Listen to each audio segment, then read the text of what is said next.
అన్న నమస్తే అన్న, ఏం పేరు మీ పేరు? చరణ్ రాజ్ అండి. చరణ్ రాజు గారు, పొలిటికల్గా కొన్ని క్వశ్చన్లు అడుగుతా, ఎందుకంటే ఇప్పుడు ఎంపీ ఎలక్షన్స్ జరుగుతాయి తెలంగాణలో. సో మీకు తెలిసింది చెప్పండి. ఇప్పుడు ఈ ఎంపీ 17 స్థానాలు మనకు ఉన్నాయి. మరి 17 స్థానాలు ఏ పార్టీ ఎన్ని గెలుచుకునే అవకాశం? ముఖ్యంగా సికింద్రాబాద్ కాన్స్టిట్యూన్సీలో మనం పర్యటిస్తున్నాం, ఇక్కడ పబ్లిక్ని వాళ్ళ ఒపీనియన్ తీసుకుంటున్నాం. సో మీరు కూడా మీ అభిప్రాయం చెప్పండి, ఎవరు గెలిచే అవకాశం సికింద్రాబాద్ ఖచ్చితంగా కిషన్ రెడ్డి గారు గెలుస్తారండి. ఖచ్చితంగా. కిషన్ రెడ్డి కారణం కారణం ఒకటే, ఇంతకుముందు ఏదైతే మోడీ ఏదైతే డెవలప్మెంట్ చేశారో అదే డెవలప్మెంట్ కంటిన్యూ కావాలంటే ఖచ్చితంగా కిషన్ రెడ్డి గారిని గెలిపించాలి.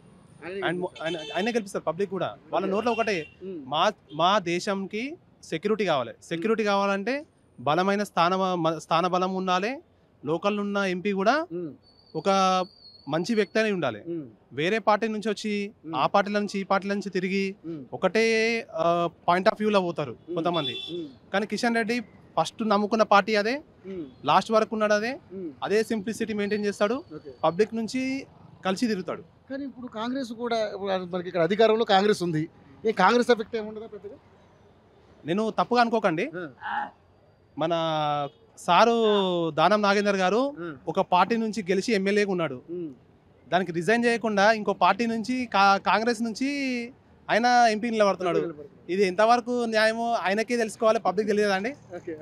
సో ఇప్పుడు ఆయన గెలుస్తాడనేది ఆయనకు ఉన్నదో తెలియదు, కానీ పబ్లిక్ అయితే ఒకటే అనుకుంటారు, అరే గెలిచినాక ఇంకో పార్టీకి పోతాడు, బీజేపీలో కూడా వచ్చిన నమ్మకం అని అనుకుంటారు. అంతే కదా, ఆయన పార్టీ మారాడు కాబట్టి పార్టీ మళ్ళీ మారతాడు అంతే. అది ఆబ్వియస్లీ ఇప్పుడు ఒక మారినోడు ఇంకో మారతాడు. అట్లాంటి దొంగలతో పబ్లిక్ అయితే నమ్మరు కదా. సో మరి పోటీ ఎవరెవరికి మధ్య ఉండే అవకాశం ఉంది? బీజేపీకి, టీఆర్ఎస్ ఉంటుందా? పోటీ అనేది పబ్లిక్ లో ఉంటది, బట్ వాళ్ళ ఆలోచన ఏంటంటే గెలవాల్సింది మోడీ. మనకు దేశానికి ఒక సుస్థిరమైన ప్రభుత్వం రావాలి, పరిపాలన మంచి పరిపాలన రావాలి. 10 ఏళ్ళ మోడీ గవర్నమెంట్ వచ్చి 10 ఏళ్ళు అయినా కూడా ఇంతవరకు ఒక అవినీతి మరకలేదు. కాంగ్రెస్ ఉన్నప్పుడు ఎన్ని స్కామ్స్ అయినాయో తెలుసు, కానీ ఇప్పటి వరకు బీజేపీ గవర్నమెంట్ ఒక్క స్కామ్ కాలేదు. అదొక పబ్లిక్ నోట్ చేసుకోరా. స్టేట్ వైడ్ ఒక పాలసీ ఉంటే సెంట్రల్ వైడ్ ఒక పాలసీ ఉంటుంది. సెంట్రల్ వైడ్ ఒకటేంది, దేశానికి రక్షణ కావాలి, డెవలప్మెంట్ కావాలి, ఇన్ఫ్రాస్ట్రక్చర్ ఎప్పుడు డెవలప్ అవుతుంది? బీజేపీ పాలసీ ఒకటే, ఇన్ఫ్రాస్ట్రక్చర్ డెవలప్ చేస్తే ఆటోమేటిక్గా పబ్లిక్ రెవెన్యూ పెరుగుతుంది. రెవెన్యూ పెరిగితే ఆటోమేటిక్గా ఇన్కమ్ పెరుగుతుంది. ఇన్కమ్ పెరిగితే నువ్వు ఉన్న 10 జాబ్లు వచ్చే దగ్గర 100 జాబ్లు వస్తాయి. కానీ ఇప్పుడు చాలా మంది ఏం మాట్లాడుతున్నారంటే, ఎంతసేపు మేము రామ మందిరం తెచ్చాం, ఆర్టికల్ 370 తెచ్చాం, ఇంకోటి తెచ్చాం అంటున్నారు, కానీ డెవలప్మెంట్ ఏం చేసామని ఏం చెప్పట్లేదని అంటున్నారు. డెవలప్మెంట్ కాకుండా ఇంతమంది పబ్లిక్ వాళ్ళ దగ్గర నుంచి డబ్బు ఎట్లా వస్తుంది? అంత ధైర్యంగా ఎట్లా ఉంటున్నారు? రామ మందిరం అనేది చేసినారు వాస్తవమే, ఆర్టికల్ 370 తీసుకొచ్చినారు, ట్రిపుల్ తలాక్ తీసుకొచ్చినారు. ఇవన్నీ పక్కన పెట్టేస్తే రోడ్లు చేసినారు, రైల్వే లైన్ డెవలప్ చేశారు. అట్లనే వందే భారత్ కాకుండా కొత్త లైన్స్ కూడా తీసుకొచ్చారు. ఇప్పుడు సిటీకి అనుబంధంగా పల్లెటూర్లు కూడా బాగుపడాలని చెప్పి పల్లెటూర్లలో కూడా వాళ్ళకు చాలా మంది, మీకు ఊళ్ళో విషయం తెలిసి ఉండొచ్చు, బాత్రూమ్లు కూడా లేవు. బాత్రూమ్లకు డబ్బులు ఇచ్చి మరి బాత్రూమ్ కట్టించిన వ్యక్తి ఒక గవర్నమెంట్ అనేది మోదీ గవర్నమెంట్ ఇచ్చాడు. లోకల్లా పచ్చదనం పెరగాలని చెప్పిండు, చెట్లు పెంచాలని చెప్పిండు, ఆక్సిజన్ పెరుగుతుంది. ఇంకోటి ఏంటంటే మనం రూరల్గా డెవలప్ చేస్తుంటే అక్కడ కూడా కంపెనీస్ పెరుగుతాయి, పిల్లలకు చదువుకున్న వాళ్ళకి జాబ్స్ పెరుగుతాయి.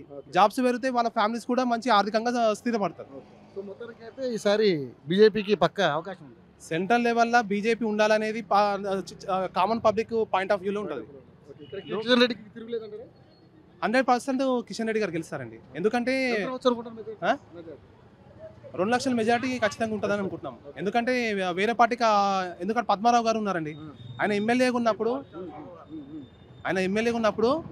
ఆయన కొడుకులు తప్ప ఆయన మాత్రం పబ్లిక్లీ తిరగలేదండి.